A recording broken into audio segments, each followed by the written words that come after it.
اعوذ باللہ من الشیطان الرجیم بسم اللہ الرحمن الرحیم وجاوزنا ببنی اسرائیل البحر فأتوا على قوم يعكفون على أصنام لهم قالوا يا موسى اجعل لنا إلها كما لهم آلهة قال إنكم قوم تجهلون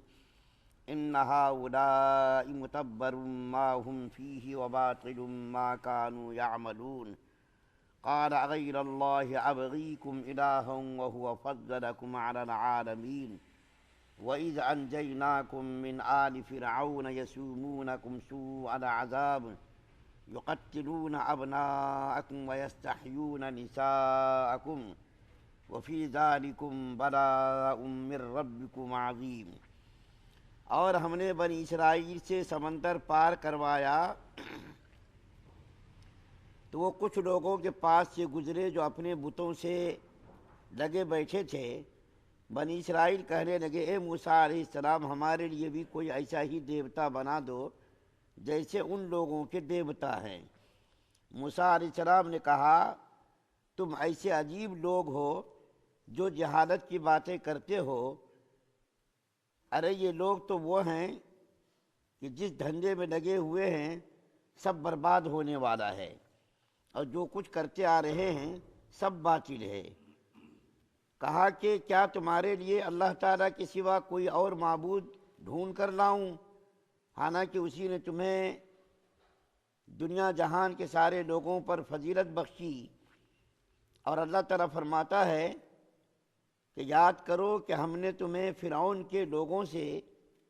بچایا ہے جو تمہیں بدترین تکلیفیں پہنچاتے تھے، تمہارے بیٹوں کو قتل کر ڈالتے تھے اور تمہاری عورتوں کو زندہ چھوڑ دیتے تھے، اور اس میں تمہارے رب کی طرف سے بڑی آزمائش تھی۔ سورہ اعراف کی 138 سے 141 نمبر تک کی 4 آیات آپ کے سامنے پڑھی گئی ہیں۔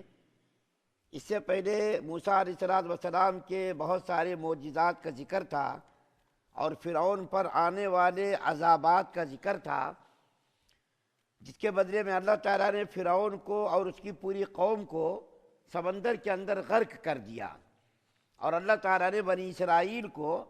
سمندر سے نجات دے کر کے باہر نکال دیا۔ اور یہ اس لیے ہوا کہ بنی اسرائیل کو موسیٰ علیہ السلام نے صبر کرنے کی تلقین کی تھی اور اللہ سے مدد مانگتے رہنے کی تلقین کی تھی، تقوی والی اور ایمان والی زندگی گزارنے کی تلقین کی تھی۔ تو ان لوگوں نے صبر کیا، تقوی والی زندگی گزاری، تو اللہ تعالیٰ نے فرعون کے ظلم و تشدد سے ان کو نجات دی۔ لیکن اب دیکھیں یہاں سے بنی اسرائیل کی جو فطرت تھی وہ فطرت ابھر کر کے سامنے آ گئی، اور یہ بنی اسرائیل کے جو لوگ تھے فرعون کے تقریباً مصر کے جو جابر اور ظالم بادشاہ تھے جس کو فرعون کہا جاتا، ان کی 400 سال تک غلامی میں ان لوگوں نے زندگی گزاری۔ جب آدمی غلامی میں زندگی گزارتا ہے تو اس کے اندر پست ہمتی آ جاتی ہے، اس کے اخلاق پر، اس کے کردار پر بہت برا اثر پڑتا ہے۔ ہندوستان کے اندر بھی انگریزوں نے حکومت کی، انگریز تو چلے گئے لیکن اپنی بہت ساری باقیات اور بہت ساری چیزیں یہاں سے چھوڑ کر کے گئے، جس میں آج ہم اور آپ اور مسلمان ملوث ہیں۔ تو یہ بنی اسرائیل کے لوگ بھی 450 سال تک مصر کی غلامی میں یعنی فرعون کی غلامی میں زندگی گزارتے رہے، اس کے ساتھ اٹھنا بیٹھنا کھانا پینا، جس کی وجہ سے اس کے اندر بھی ان کے برے اثرات اس کے دلوں کے اندر بھی پیدا ہو گئے، جیسے کہ بت پرستی فرعون اور قوم فرعون کرتی تھی، اور بتوں کو پوجنا، غیر اللہ کی پرستش کرنا، یہ اثرات بنی اسرائیل کے دلوں کے اندر بھی پیدا ہو گئے تھے، اور یہ لوگ سچے پکے مسلمان نہیں ہوئے، جس کی بنیاد پر یہ واقعہ پیش آیا جو میں ابھی انشاءاللہ ذکر کروں گا۔ وہ یہ کہ جب فرعون سمندر کے اندر غرق ہو گیا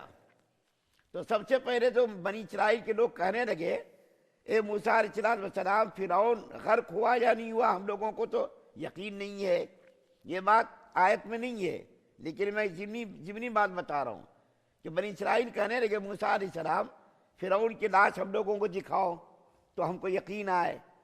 موسیٰ علیہ السلام کہہ رہے ہیں کہ فرعون غرق ہو گیا، پوری قوم غرق ہو گئی، لیکن بنی اسرائیل کے لوگ ماننے کے لیے تیار نہیں۔ تو موسیٰ علیہ السلام نے اللہ سے دعا مانگی، تو جو فرعون کی لاش سمندر کے اندر تھی، اس لاش کو اللہ تعالیٰ نے سمندر کے کنارے ساحل پر پہنچا دیا۔ اور جب ان لوگوں نے لاش دیکھی تو ان کو یقین آیا کہ ہاں فرعون غرق ہوا، مر گیا، اب کوئی ہم کو خوف اور ڈر نہیں ہے۔ اس کے بعد یہ لوگ جب سمندر سے نکل کر کے شام کے علاقے میں جانے لگے، ایک ایسی بستی اور ایک ایسی جگہ سے ان لوگوں کا گزر ہوا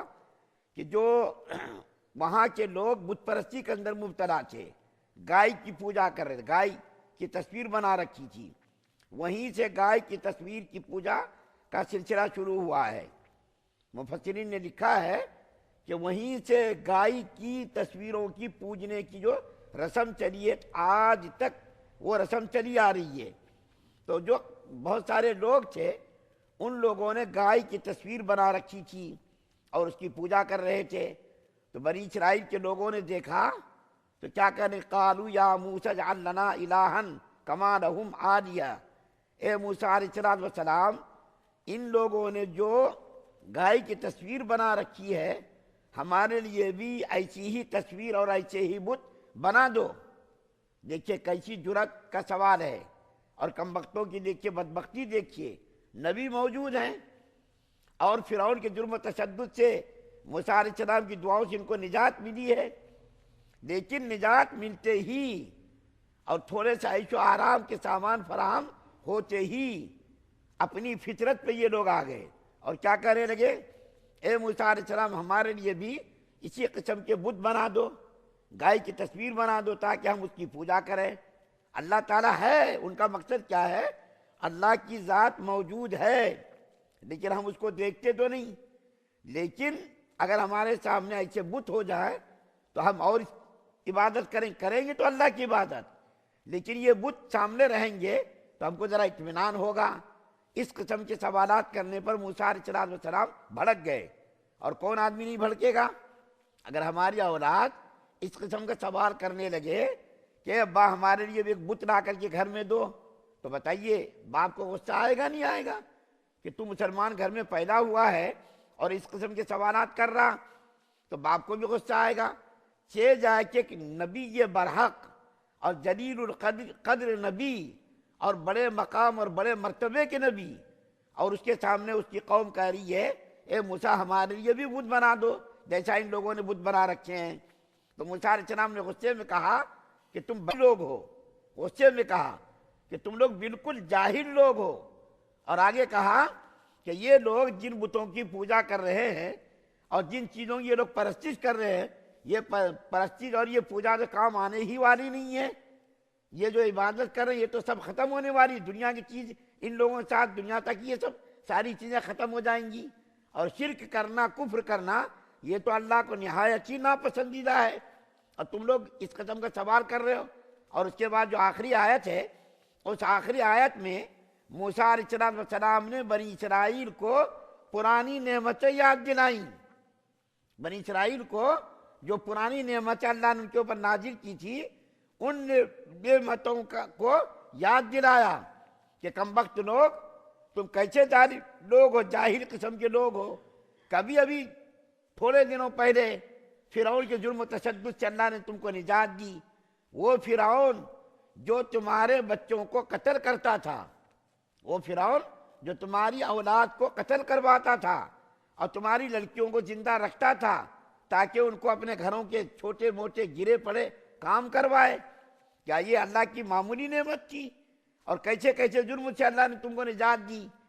کہ تم کو اللہ تعالیٰ نے فرعون کے جرم و تشدد سے نجات دے کر سمندر کو تمہارے لیے تو راستہ بنا دیا اور فرعون کی ہلاکت کا ذریعہ بنا دیا، اور تم یہ سب آنکھوں سے دیکھ رہے ہو، تم نے اپنی آنکھوں سے یہ سارے واقعات اور سارے حالات دیکھے، اس کے باوجود بھی تم اس قسم کا سوال کر رہے ہو کہ کتنی بری بات ہے اور کیسی جہالت کی بات ہے۔ تو اللہ تعالیٰ نے بنی اسرائیل کی بدتمیزی کو، اور میں بار بار اسی مجلس میں بتا چکا ہوں کہ یہودیوں سے زیادہ بدتر قوم روئے زمین پر آج تک نہ تو آئی اور نہ تو آئے گی۔ نبی سے یہ لوگ ایسا مطالبہ کر رہے ہیں، کتنا تعجب اور کتنی حیرت، اور کتنا آدمی پریشان ہو جاتا ہے اس قسم کے سوالات سن کے کہ ہمارے لیے بھی بت بنا دو، جیسا کہ ان لوگوں نے بتوں کو بنایا ہوا ہے اور اس کی پرستش کر رہے ہیں۔ تو نبی کو کیسا جلال آیا ہوگا، موسیٰ علیہ السلام پہلے جلالی نبی، اور کیسا جلال آیا ہوگا، کتنا غصہ آیا ہوگا۔ اس کے باوجود دیکھیے نبی کا ظرف دیکھیے، نبی کا اخلاق دیکھیے، ایسے بیجا مطالبات کرنے کے باوجود بھی موسیٰ علیہ السلام ان کے ساتھ رہے، ان کے ساتھ لگے رہے ان کی ہدایت کے لیے، ان کو راہ راست پر لانے کے لیے، اسی کے ساتھ زندگی بھی گزارتے رہے، اسی کے ساتھ زندگی گزارتے رہے اور اسی کے ساتھ رہے تاکہ یہ لوگ راہ راست پر آ جائیں۔ اللہ سے دعا ہے اللہ ہم سب کو سننے زیادہ عمل کی توفیق عطا فرمائے۔ سبحان اللہ و بحمدہ، سبحانک اللہم و بحمدک۔